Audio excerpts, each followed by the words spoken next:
यहाँ उपस्थित भएका सबैजनालाई स्वागत छ र तपाईहरुको लागि एउटा सूचना छ। त्यो चाहिँ के हो भन्दाखेरि हर साल मार्च 15 देखिको मञ्जुश्रीमा भोटी भाषा र भोटी लिपि बुद्ध धर्म सम्बन्धित पाठहरू यहाँ सिकाउनु हुन्छ र तर यसपालि 15 र 16 मा चाहिँ स्याटरडे र सन्डे पर्नाले गर्दाखेरि यसपालि 17 मार्चदेखिको क्लास सुरु हुन्छ र यहाँ चाहिँ हामीले जुन चाहिँ यहाँ मञ्जुश्रीमा भाषा सिकाइरहेको छु त्यो चाहिँ भोटी लिपि माने यो भाषा चाहिँ तामाङ, योल्मो, डुक्पा, डेन्चोङपा, लद्दाखी, अरुणाचल प्रदेश, राई, लिम्बू, थापा हामी सबैजनाको भाषा यो एउटा टिबेटो बर्मिस ल्याङ्ग्वेजमा आउँछ। राईको भाषा पनि टिबेटो बर्मिस ल्याङ्ग्वेजमा आउँछ। नेवारी भाषा पनि टिबेटो बर्मिस ल्याङ्ग्वेजको फ्यामिलीमा आउँछ र यो तपाईहरुको भाषासित सम्बन्धित भाषा हो। लिपि चाहिँ नेवारी, शेर्पा, तामाङ, योल्मो, डुक्पा, सिक्किमिस, लद्दाखी, अरुणाचल प्रदेश अनि धेरै जातिहरूले प्रयोग गरिरहेको लिपि हो र तपाईहरु कतिजना अवकाश प्राप्त भइसकेको होला, कोही स्कुल पनि जाँदै होला, कोही बिजनेस गर्नुहुन्छ होला, तर हप्तामा 3 दिन तपाईहरुले चाहिँ समय निकालेर आफ्नो भाषा अस्तित्वलाई पुनर्जीवित गर्नुको लागि आउने एउटा मौका दिइराख्नु भएको छ। तपाईहरुले चाहिँ यो मौका चाहिँ लिनुहोस् र तपाईहरुको अस्तित्व बचाउनु हाम्रो कर्तव्य हो र अनि क्लास चाहिँ हप्तामा 3 दिन हुन्छ। हप्तामा 7 दिन आउनु पर्ने छैन। अहिले एकदमै सजिलो छ। हप्तामा 3 दिन मात्रै, मन्डे, ट्युसडे, वेडनेसडे यो 3 दिन मात्रै। 4 दिन तपाईहरु रिभिजन गर्दा पनि हुन्छ। त्यसरी अहिले धेरै सजिलो भइसकेको छ र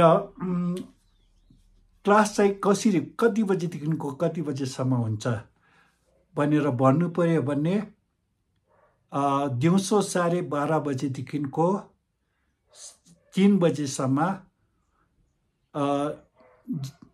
जसलाई भोटे भाषा बोल्नु सक्छ र अलिकति कम्प्लिकेटेड ग्रामर सिक्नु हुनेहरूको लागि चाहिँ 12:30 देखिको 3 बजेसम्म राखिएको छ र यदि तपाईहरु केही पनि जाने छैन भने चाहिँ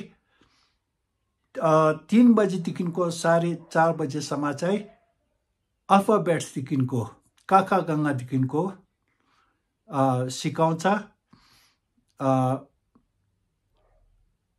तपाईहरु यदि आउनु भयो भने चाहिँ तपाईहरु कतिजना धर्ममा रुचि राख्नेहरूले चाहिँ पुस्तक पढ्नुहुन्छ र त्यो आफ्नै लिपिमा पढ्नु भयो भने चाहिँ सही उच्चारण नेपालीमा लेखेको चाहिँ त्यति ठिक उच्चारण हुँदैन, यताउति भइहाल्छ र ठिक उच्चारणमा पुस्तक पढ्नुहुन्छ भने मञ्जुश्री आउनुहोस्। त्यति मात्रै नभएर तपाईले जुन चाहिँ प्रार्थना गरिरहेको छ त्यसको अर्थ पनि जानेको हुनु पर्यो। अनि बोल्नु प्लस पढ्नु, गीत गाउनु सबै हाँसी खेली हामी तपाईहरु स्कुलमा जाँदाखेरिको अवस्था जस्तै छैन। यहाँ चाहिँ तपाईहरु टिचर र स्टुडेन्टहरु साथी साथी जस्तो भएर हाँस्दै खेल्दै सिक्ने मौका पाउनुहुन्छ। र दार्जिलिङमा कुनै एउटा यस्तो ठाउँ छैन जहाँनिर चाहिँ हाम्रो स्टुडेन्ट नभएको ठाउँ चाहिँ दार्जिलिङ एरियामा चाहिँ कहीँ पनि छैन। र तपाईहरुले चाहिँ आफ्नो साथी काका मामा सखा सन्तानलाई शेयर इट गर्नुहोस्। यो मार्च 17 देखिको क्लास सुरु हुन्छ, त्यो पनि हप्तामा 3 दिन मात्रै। र यदि तपाईहरु आउनु भयो भने चाहिँ हप्तामा 3 दिन गरेर यसरी 1 महिना भित्र चाहिँ तपाईहरु निश्चय पुस्तक पढ्न सक्नुहुन्छ। र अनि अब यो चाहिँ 3 बजेदेखिको 4:30 बजेसम्म चाहिँ अल्फाबेट्स देखिको काखा गंगादेखिको एकदमै सुरुदेखिको सिकाउँछ। र त्यहाँदेखिको अब विद्यार्थीहरु मलाई आफ्नो भाषा बोल्नु आउँछ, पुस्तक पढ्नु सक्छु, तर मतलब चाहिँ मैले त्यति जानेको छुइनँ भन्ने विद्यार्थीहरुको लागि चाहिँ 4:30 देखिको 5:30 बजेसम्म लिटरेरी टिबेटन, क्लासिकल टिबेटन सिक्ने मौका पाउनुहुन्छ। अनि तपाई हामी सबै मिलेर, हामी बुद्धिस्ट कम्युनिटीको सबैजनाले, भोटे जाति सबैजनाले आफ्नै भाषा पुनर्जीवित गर्नु सक्नुमा योगदान दिनु पर्यो। तपाईले कसरी योगदान दिनु सक्नुहुन्छ भन्दाखेरि यो युट्युब शेयर इट गर्नुहोस्। तपाईहरुले चाहिँ आफ्नो दिदी बहिनी दाजु काका काकी सबैजनालाई शेयर इट गर्नुहोस्, ताकि आउने सालमा चाहिँ बुद्धिस्ट कम्युनिटी सबैले चाहिँ आफ्नो पुस्तक चाहिँ आफ्नो धर्म चाहिँ आफ्नै लिपिमा पढ्न सक्ने र सँगसँगै आफ्नै भाषा बिस्तारै पुनर्जीवित गर्न सक्ने उद्देश्य लिएर हामी सबै मिलेर शेयर इट गरौँ, सबैले मेहनत गरौँ। अब तपाईहरुको संस्थाहरु छ, जस्तै अब तामाङको संस्था छ, तर आफ्नो अस्तित्वलाई पुनर्जीवित गर्ने कुनै कार्यक्रम मैले देखेको छुइनँ।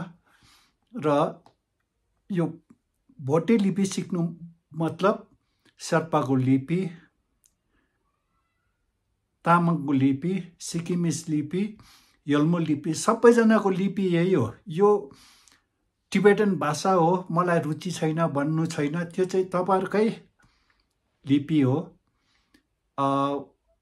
भोटे भाषा, शेर्पा भाषा, तामाङ भाषा, यल्मो, राई, गुरुङ, थापा अनि निवार पनि यो टिबेटो बर्मिस ल्याङ्ग्वेजको परिवारभित्र आउँछ। एउटा तपाईले एउटा निवारी सिक्नु भयो भने चाहिँ टिबेटन भाषा सिक्नु सजिलो भइहाल्छ, तामाङको भाषा पनि सिक्नु सजिलो हुन्छ। र समय निकालेर त्यसै बसिरहनु भन्दा केही न केही सिकिराख्नु भयो भने चाहिँ एउटा तपाईहरुको आज म उठेर चाहिँ मैले चाहिँ यस्तो यस्तो गर्नुपर्छ भन्ने एउटा छ भने चाहिँ एउटा यो it will become meaningful life. अनि त्यसै बसिरहनु चाहिँ अब समय खेरो जान्छ।